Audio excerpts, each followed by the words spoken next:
You mentioned earlier that you're fascinated about why bad things happen to good people. What's your understanding of that? That's the $1 billion question. I don't have an understanding. I think it's in the mysteries of life and death. I think trying to rationalize or explain suffering, human suffering, is a futile effort because I think it's beyond the mind. The way I would put it is, the most brilliant mind cannot speak to a bleeding heart. So let's get beyond the philosophy here. When you're in the presence of someone who's had a loss, a death, a premature death, and everybody should be protected from this. But inevitably and unfortunately, there things happen, tragedies. I don't think you're trying to look for an explanation and tell the person, oh, you know why your child, God forbid, was killed in a car accident. I don't think it's the wise thing to do is to try to explain it and say, okay, there's a reason. Here's the reason. Reason is just simply inadequate. And it's simply the recognizing that with humility that we don't understand everything. That's why you'll find in the Torah and Judaism, the response in all cases of the question of good people suffering, why would a good God, is always silence. Silence. Not because silence is acquiescence or surrender or weakness, because there's no words. What are you going to say? There was a great rabbi that said, even if God would come and want to explain to me why the Holocaust happened, why 6 million innocent Jews, 1.5 million children went up in the crematoriums in smoke. Even if God wanted to explain it to me, I wouldn't want to hear. What am I going to hear? Some rationalization. So I think facing that abyss, if you wish, that dark place, is a very unique, a very sacred thing. I don't think intelligence works. I look at it this way. We're not looking for an answer why it happened. You're looking for strength, what to do about it, how to build, how to get through it, how to become stronger in the broken places. So that is the approach that I take personally, and also whenever I counsel or deal with people. And that to me is the only real respectful way. Anything else is inadequate. So I don't have an answer. I will say this.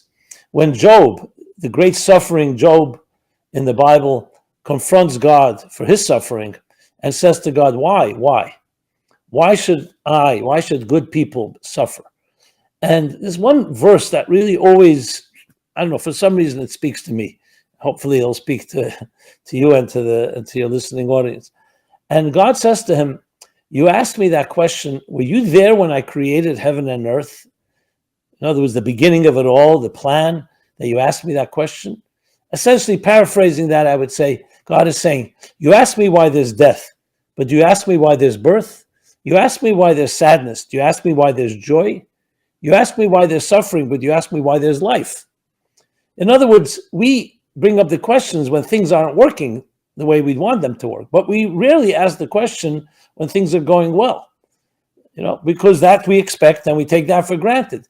In other words, what God is saying is death is linked with life, because if there was no life, there would be no death. If we were not here, if we were never put on this earth, we would have no pain, we'd have no suffering. So to really understand it, you have to really understand why we're here.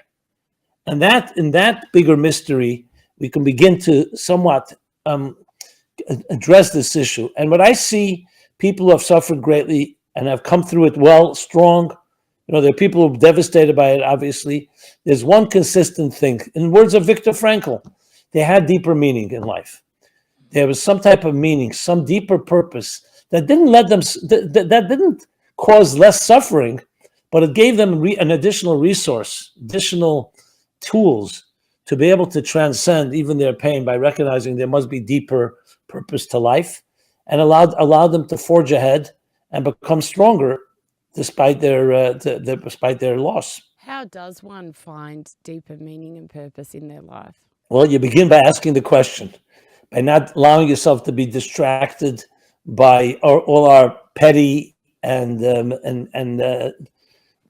temporary survival concerns. If you're busy all day with your own personal pleasures and your own ego and making money, it's all important for survival.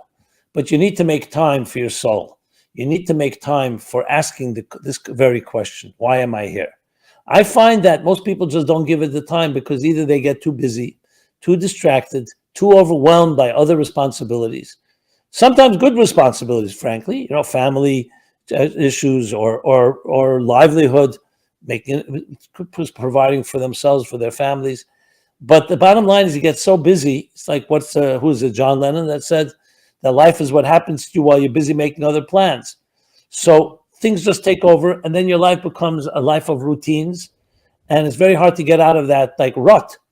And you really need to stop and just pause, like anything, and say, create space, and say, why am I here in the first place? Why am I doing all of this? I can't tell you how many people I ask, who are you?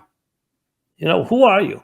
And they give me their business card. And I say, that's what you do. That's not who you are. And some people will respond with a sigh. What shall I say? They say, Rabbi Jacobson, what shall I say? I've been doing it so long, what I do has become who I am. And I always point out, who you are should dictate what you do. But I think that's the issue. It's not that, it's almost like almost all beautiful things in life, you're not going to find it somewhere on a mountain or in a bookshelf. It's right here. It's right inside you. But you have to cut away the excess and the distractions. It's like there's a music in your soul, but if you're busy in the rush hour of your life and busy on the merry-go-round or roller coaster, you're not going to hear the music. So to me, it really comes down to, first, let's lower the volume, create space, ask yourself that. I mean, one of the beautiful things of Shabbat in Jewish tradition, it's a day where we try to unplug. You shut down the machines, you shut down your devices. It's a day to speak to your loved ones, think about yourself, introspection, soul searching. I've never seen another method. I mean, there's no school of thought out there that says to meditate or in any way to find inner meaning. You need to create space. And if you're not ready to create space, it's very difficult to do.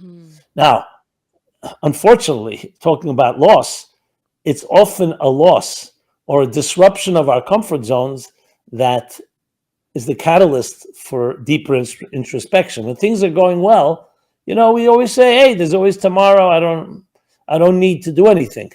So it's often when we are uncomfortable that to get out of our comfort zones, that's when we start seeking and looking.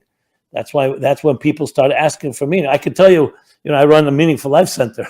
When there's crisis, when there's war, during COVID, now the war is going on in Israel, other places. That's, I don't like to say it, but that's when our organization booms. People then are vulnerable and very seeking. They're not taking their life for granted. They're looking for something deeper. When you're uncertain, that's when disruptions create search, create seeking.